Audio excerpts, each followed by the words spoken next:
Hello বন্ধুরা, কেমন আছো সবাই? তোমরা আশা করি তোমরা সবাই ভালো আছো। আমি আদি, তোমরা দেখছো তোমাদের চ্যানেল আদি বোর্ড স্টুডিও। আজকে আমরা একটা ছোট্ট ভূতের গল্প নিয়ে হাজির হয়েছি, শুধুমাত্র তোমাদেরই উদ্দেশ্যে। তো চলো ডিরেক্ট গল্পে যাওয়া যাক। আজকে আমাদের গল্পের নাম হচ্ছে চৌধুরী বাড়ির নীলঘর। বাংলার এক প্রত্যন্ত গ্রামে শতবর্ষ অধিক পুরানো একটি প্রাসাদাকৃতির বাড়ি রয়েছে। সেই বাড়িটির নাম হচ্ছে চৌধুরী বাড়ি। একসময়ে এই বাড়িতে বাস করত জমিদার অনন্ত চৌধুরী। তবে বর্তমানে সেই বাড়ি এখন পরিত্যক্ত। কেউ ওই বাড়ির আশেপাশে পাও রাখে না।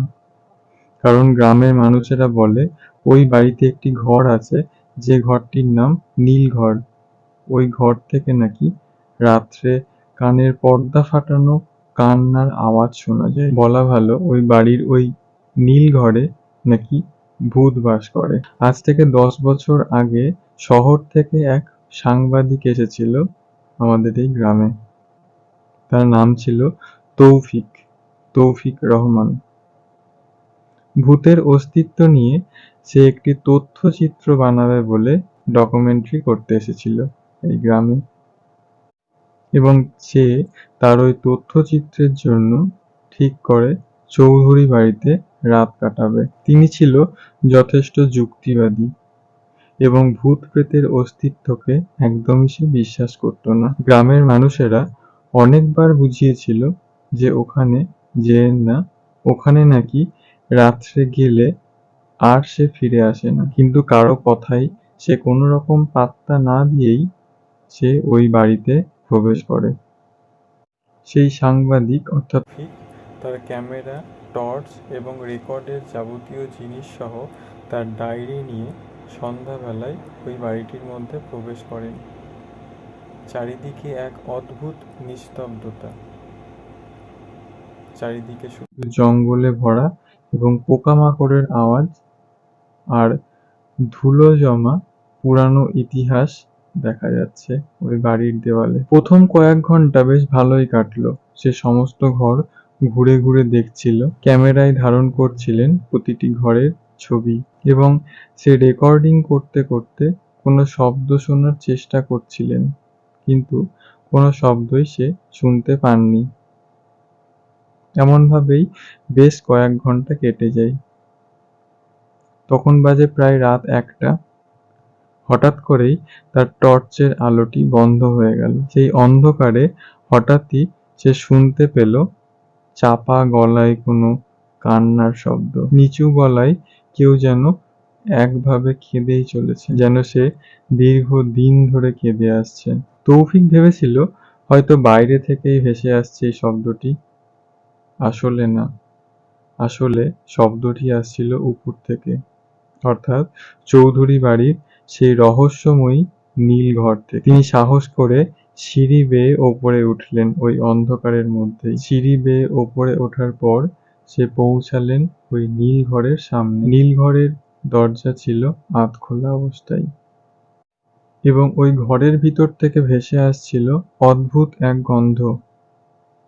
গন্ধটা হচ্ছে এরকম যে পুরানো কাঠ বা আগুনে পোড়া কাপড় আর পচে যাওয়া ফুল একসঙ্গে মেশালে যে গন্ধটা আসে, ঠিক সেই রকম একটা গন্ধ ভেসে আসছিল ওই ঘরের থেকে। তিনি দরজাটা পুরোপুরি খুলল এবং দরজাটা খুলতেই যে দৃশ্য দেখল তার জন্য সে একদমই প্রস্তুত ছিল না। সেই দৃশ্য দেখার পর তার হাত পা যেন জমে গেল। তার পিঠ দিয়ে ঠান্ডা এক শীতল স্রোত বয়ে গেল। দরজা খুলতেই সে দেখতে পেল ঘরের ভিতরে একটি আয়না, আর আয়নাতে তিনি নিজেকে দেখতে পাচ্ছেন না, বরং দেখতে পাচ্ছে এক যুবতীকে। যুবতীর পরনে ছিল সাদা একটি শাড়ি, কিন্তু যুবতীর মুখের দিকে লক্ষ্য করতেই তৌফিকের যা দেখল তাতে সে সারা জীবন ওই দৃশ্য তার মনে গেঁথে গেল। সে দেখল তার চোখ দুটি ভয়ঙ্করভাবে ভিতর দিকে কোটরে ঢুকে আছে। তার মুখে ভয়ঙ্কর এক পোড়া দাগ। সে তাকিয়ে আছে আয়নার দিকেই। কিন্তু আয়নার থেকে সে চোখ ঘুরিয়ে হঠাৎ করেই তৌফিকের দিকে তাকালো। তৌফিকের দিকে তাকাতেই ঘরটা হঠাৎ করে যেন এক শীতলে অর্থাৎ ঘরটা হঠাৎ করেই যেন এক ঠান্ডায় জমে গেল। তখন তৌফিক সমস্ত শক্তি এক করে এক চিৎকার করে পিছন ঘুরে দৌড়ে পালাতে গেল। কিন্তু পিছন ঘুরতেই দেখল ঘরে তিনি একা নয়, ঘরে দাঁড়িয়ে আছে সেই মেয়েটি, যার একটি চোখ প্রায় ঝুলে পড়েছে নিচের দিকে। মুখের এক পাশ আগুনে পোড়া থকথক করছে ঘা। সে ঠোঁট নাড়াচ্ছে, কিন্তু তাতে কোনো শব্দ বেরোচ্ছে না। হঠাৎ করেই ওই ঘরে থাকা সমস্ত দেওয়ালের ছবিগুলি নড়ে উঠতে লাগলো। আয়নাটি হঠাৎ করেই ভেঙে চূর্ণ-বিচূর্ণ হয়ে গেল। ঘরের জানালাগুলো হঠাৎ করেই এক ধাক্কা মেরে বন্ধ হয়ে গেল। চারপাশে এক অদ্ভুত শব্দ শোনা গেল, যেন মনে হচ্ছে শত শত লোক একসঙ্গে কাঁদছে। এমতো অবস্থায় তৌফিক তার জ্ঞান হারিয়ে পড়ে গেল মেঝেতে। পরের দিন ভোরে গ্রামের কয়েকজন লোক ওই চৌধুরী বাড়ির দরজার সামনে থেকে তৌফিককে অচেতন অবস্থায় খুঁজে পায়। অনেক চেষ্টার পর তৌফিকের জ্ঞান আসলে ও শুধু একটা কথাই বলছিল, ও আছে এখনো ওখানে, ও ওখানেই আছে, আমাকে যেন যেতে দিও না। সে বারবার এই একই কথা বলছে, ও ওখানেই আছে, ও ওখানেই আছে, আমাকে যেন যেতে দিও না।